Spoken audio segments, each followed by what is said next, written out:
आप सभी को मेरी सादर नमस्ते और अपने लाइव दर्शकों का भी मैं स्वागत करता हूं, अभिनंदन करता हूं कि वो यूट्यूब के माध्यम से आर्य समाज सुशांत लोग से जुड़े हैं, इसलिए आपका भी बहुत बहुत आभार। मैं बात कर रहा था कि स्वामी जी प्रयागराज में पधारे हुए हैं और वहाँ पर एक बंगाली बाबू के घर में एक व्याख्यान हुआ।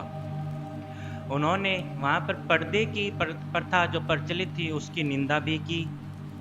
वो जन्म पत्रिका को शोक पत्रिका भी कहा करते थे और कल कारखाने की उन्नति के लिए उनकी प्रबल इच्छा थी और वह यह भी कहते थे कि मुझे गुरु मत मानो। आगे बढ़ते हैं कि स्वामी जी ने प्रथम बार के सत्यार्थ प्रकाश में मुसलमानी मत का खंडन नहीं लिखा था। इसके विषय में उन्होंने कहा था कि हमने अभी तक कुरान अच्छी तरह से नहीं देखा है। यदि कोई मौलवी हम पर आकर आपेक्ष करेगा तो हम क्या कहेंगे। स्वामी जी कहते हैं कि तैत्तिरीय ब्राह्मण के भाष्य में सायणाचार्य ने ब्राह्मणों का वेद होना स्वीकार नहीं किया है। एक व्यक्ति ठाकुर प्रसाद स्वामी जी के बड़े भक्त थे। वे नित्य अपने गृह से स्वामी जी के लिए भोजन लाया करते थे। प्रथम दिन वे नंगे पैर भोजन लाए तो महाराज ने इसका कारण पूछा। उन्होंने कहा कि कच्चा भोजन जूते पहन कर लाना अच्छा नहीं है। स्वामी जी ने कहा कि मैं इस छुआछूत को नहीं मानता और अच्छा होगा कि आप भी न माने और इस बखेड़े में न पड़िए। लाला बंशीधर ने रामायण छपवाकर उसे दीन विद्यार्थियों में वितरण कराने के लिए एक प्रबंध किया। यह कार्य उन्होंने एक पंडित को सौंप दिया था, परंतु वह अपने परिचितों को ही पुस्तक देता था। एक दिन विद्यार्थी महाराज के पास आकर रोने लगा और कहा कि मुझे बार बार मांगने पर भी पुस्तक नहीं मिलती। महाराज तुरंत उठकर दानी के पास गए और पुस्तक दिला दी और दानी को उपदेश दिया कि वह कार्य ऐसे मनुष्य को दे जो वितरण करने में पक्षपात ना करे। एक दिन एक वृद्ध महात्मा ने, जो गंगा तट पर रहते थे, महाराज से कहा कि यदि आप परोपकार के झगड़े में ना पड़ते तो इसी जन्म में आपकी मुक्ति हो जाती। महाराज ने उत्तर दिया कि मुझे अपनी मुक्ति की चिंता नहीं, अपितु उन लाखों मनुष्यों की मुक्ति की चिंता है जो दुखी, दीन और दरिद्र हैं। अक्टूबर सन 1874 को किसी तारीख को स्वामी जी जबलपुर पधारे और गोकुलदास के उद्यान में ठहरे। वहां पर Kishan Rao extra assistant commissioner की प्रार्थना पर वे जबलपुर गए थे। कृष्ण राव ने ही उनका आतिथ्य स्वीकार किया था। एक दिन सरदार मल्लाहर राव इग्लोर के गृह पर राजा बलवंत राय के सभापतित्व में उनका व्याख्यान हुआ था, जिसमें उन्होंने साधारण विषयों का कथन किया था और अपने जीवन संबंधी कुछ घटनाएं सुनाई थी। जबलपुर के प्रसिद्ध पंडित शंकर शास्त्री से शास्त्रार्थ की बातचीत हुई और स्वामी जी मौखिक शास्त्रार्थ करना चाहते थे, जबकि शास्त्री जी लेखबद्ध पर बल देते थे। अंत में स्वामी जी ने लेखबद्ध शास्त्रार्थ के लिए सहमत हो गए। तब शास्त्री जी पाश्चात्पाद हो गए और शास्त्रार्थ नहीं हुआ। शास्त्री जी के पक्ष वालों ने शास्त्रार्थ के लिए बहुत दल बल बांधा था और एक झंडा भी खड़ा किया था, परंतु शास्त्री जी के पीठ दिखाने के कारण उनका सब प्रयास विफल हो गया। एक दिन कृष्ण राव स्वामी जी को अपने घर ले गए और वहां उन्होंने स्वामी जी का एक फोटो खिंचवाया। वह फोटो उस समय तक जब देवेंद्र बाबू उनसे मिले उनके यहाँ सुरक्षित था और जबलपुर में कुछ दिन निवास करके स्वामी जी नासिक चले गए। नासिक में स्वामी जी बायजाबाई की हवेली में ठहरे थे। बायजाबाई होलकर राजघराने से संबंध रखती थी। जिस समय देवेंद्र बाबू नासिक गए थे उस समय वह हवेली गिर चुकी थी। नासिक के अंतर्गत ही पंचवटी स्थान है जहाँ श्री रामचंद्र वनवास के समय ठहरे थे। इसी कारण नासिक तीर्थ स्थान समझा जाता है और वहाँ कई सहस्त्र पंडा रहते हैं जिनका निर्वाह तीर्थ यात्रा करने वाले हिंदुओं के दान से होता है। स्वामी जी नासिक केवल 4 दिन ही रहे। इनमें से 2 दिन उन्होंने 2 व्याख्यान दिए। एक व्याख्यान नासिक के प्रसिद्ध राम मंदिर में हुआ और दूसरा ताप्ती नदी के तट पर। राम मंदिर नासिक के पंचवटी भाग में है। व्याख्यानों में जनसाधारण बहुत बड़ी संख्या में उपस्थित हुए। एक व्याख्यान में स्वामी जी ने कहा कि पंचवटी में श्री रामचंद्र वनवास के समय यहाँ आकर ठहरे थे, तो इससे उसे तीर्थ स्थान मानने का क्या कारण है। उस समय नासिक में राव बहादुर, विष्णु मोरेश्वर भिड़े सब जज थे। उनके गृह पर स्वामी जी के साथ पंडितों के शास्त्रार्थ का प्रबंध किया गया था और विशेष पंडितों को निमंत्रण किया गया था। इस संबंध में एक लेखक ने बंबई के समाचार पत्र इंद्रप्रकाश में कुछ इस प्रकार लिखा है कि हमारे शास्त्रियों ने न तो जिज्ञासा भाव है, हमारे शास्त्रियों में न तो जिज्ञासा भाव ही है और न उन्हें सत्य के अनुसंधान की ही रुचि है। इसलिए हमें यह देखकर आश्चर्य नहीं हुआ कि उनकी ओर से शास्त्र विचार सुस्थिर नहीं रहा। उनके ग्लानि घोतक मौन और विचार मूढ़ता सूचक दृष्टि से केवल यही प्रकट होता था कि वे पंडित दयानंद के विश्वास और सुधारपरक विचारों को अच्छा नहीं समझते। स्वामी जी की मानसिक शक्तियाँ दुर्लभ हैं और उनकी वाणी बड़ी प्रभावोपादिका है। उनकी स्मृति चूकने वाली नहीं है। इसके साथ ही वे अपने कार्य सुधारों में उच्च कोटि के संस्कृत पांडित्य और हिंदुओं के पवित्र ग्रंथों के गहन परिचय से योग लेते हैं।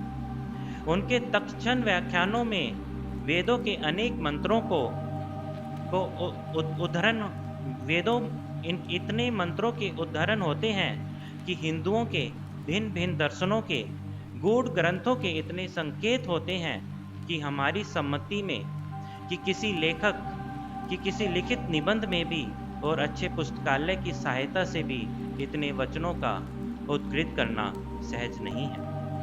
पंडित दयानंद में ऐसे व्यक्तित्व गुण हैं जो उन्हें दूसरों से अलग करते हैं। उनके हिंदू धर्म संबंधी विचार बहुत ठीक और उदार हैं। पंडित दयानंद उस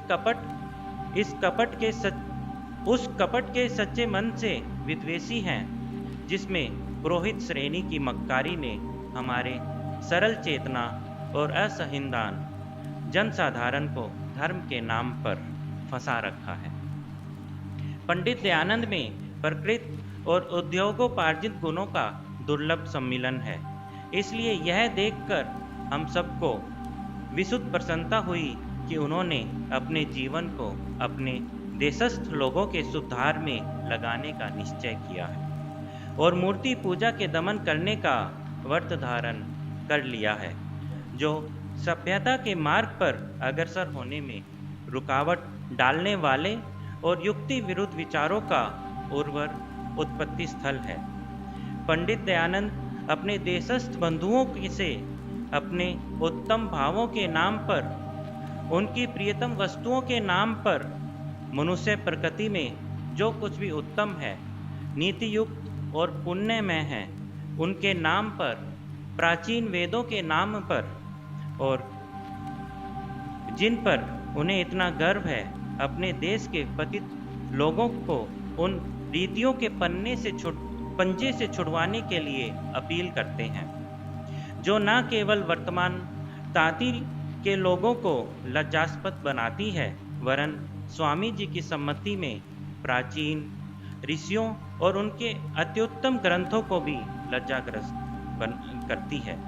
इसलिए समस्त पुरुषों को, जिन्हें हिंदू समाज की उन्नति और हिंदू प्रजा अभ्युत्थान में मनोलगनता है, उचित है कि पंडित दयानंद की उनकी उपासना के युक्तियुक्त और विशुद्ध रूप को स्थापित करने के लिए उनकी सहायता करें। आज के लिए इतना ही। आप सभी का धन्यवाद। बहुत बहुत धन्यवाद अमितेश जी।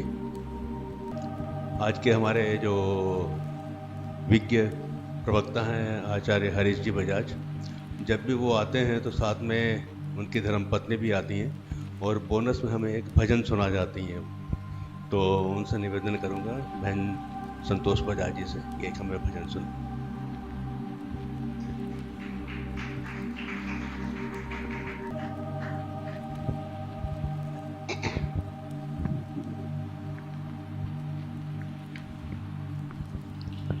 हमारे जीवन का लक्ष्य है उस परम पिता परमात्मा को पाना, उस ईश्वर की शरण में रहना। वही सांसारिक सुख तो सभी को अच्छे लगते हैं, लेकिन आनंद केवल उसकी शरण में है। तो हम क्या प्रार्थना करते हैं कि हे प्रभु, हमारा मन, हमारा हृदय, हम हर समय तुम्हारी प्रार्थना में लगा रहे, तुम्हारा ही ध्यान हमें आता रहे। ऐसी कृपा करो भगवान, ऐसी कृपा करो भगवान, हर दम रहे तुम्हारा ध्यान, हर दम रहे तुम्हारा ध्यान।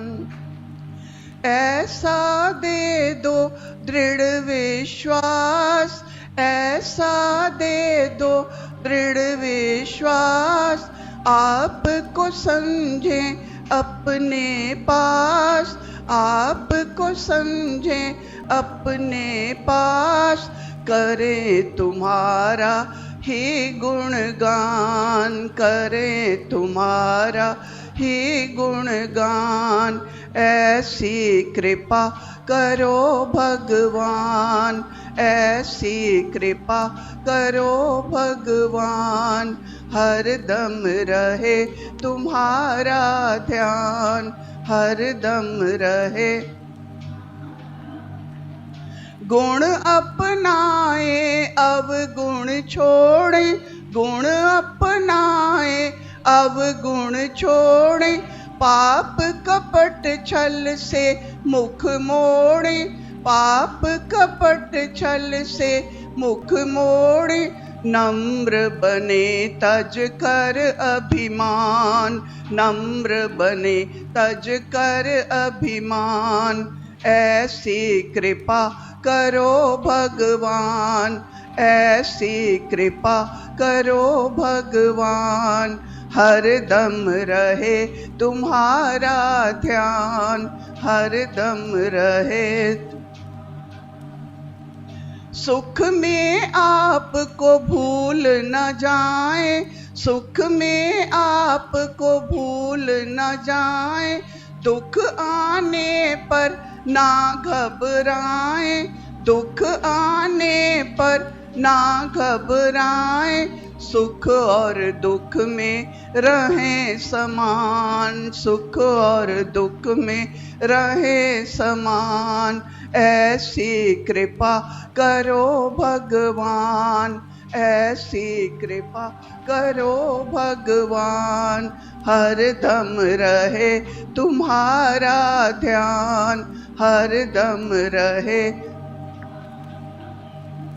हे जगदीश्वर अंतर्यामी, हे जगदीश्वर अंतर्यामी, मिलकर हम सेवक तुम स्वामी, मिलकर हम सेवक तुम स्वामी, मांग रहे तुमसे वरदान, मांग रहे तुमसे वरदान।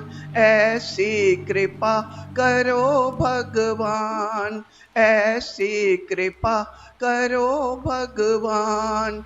हर दम रहे तुम्हारा ध्यान, हर दम रहे तुम्हारा ध्यान, हर दम रहे तुम्हारा ध्यान। क्योंकि यहाँ पर गीता का दूसरा अध्याय चल रहा है, तो केवल एक पंक्ति, श्री कृष्ण गोविंद माधव की, श्री कृष्ण गोविंद माधव की। पढ़ लो गीता केशव की, पढ़ लो गीता केशव की।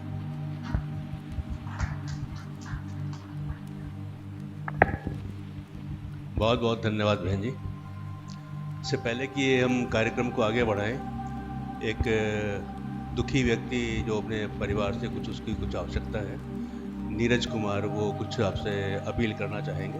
तो आइए नीरज जी, अपनी बात बताइए। बैग वही रहने दीजिए।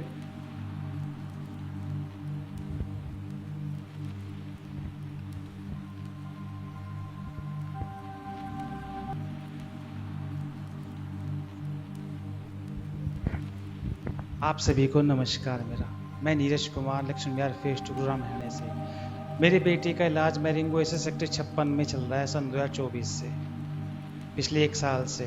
पैसे की कमी के कारण मैं अपनी बेटी के पैरों की सर्जरी नहीं करा पा रहा हूँ, जिसमें लगभग 8 लाख रुपए का खर्चा बताया है। सरकार से मैंने मदद मांगी तो सरकार ने मुझे सिर्फ 1 लाख रुपए दे के बाकी मेरी सहायता करने से मना कर दिया। मुझे बताया गया था कि आप आर्य समाज मंदिर में जाके अपनी प्रार्थना लेके जाइए, वहाँ पर उन सभी का आपका सहयोग मिलेगा और आपके बेटे की जल्दी सर्जरी हो पाएगी। मुझे आपका और आपके परिवार पे सहयोग की ज़रूरत है। आप सब मिलकर मेरी सहायता करें। मैं आपका आभारी रहूँगा। नमस्कार।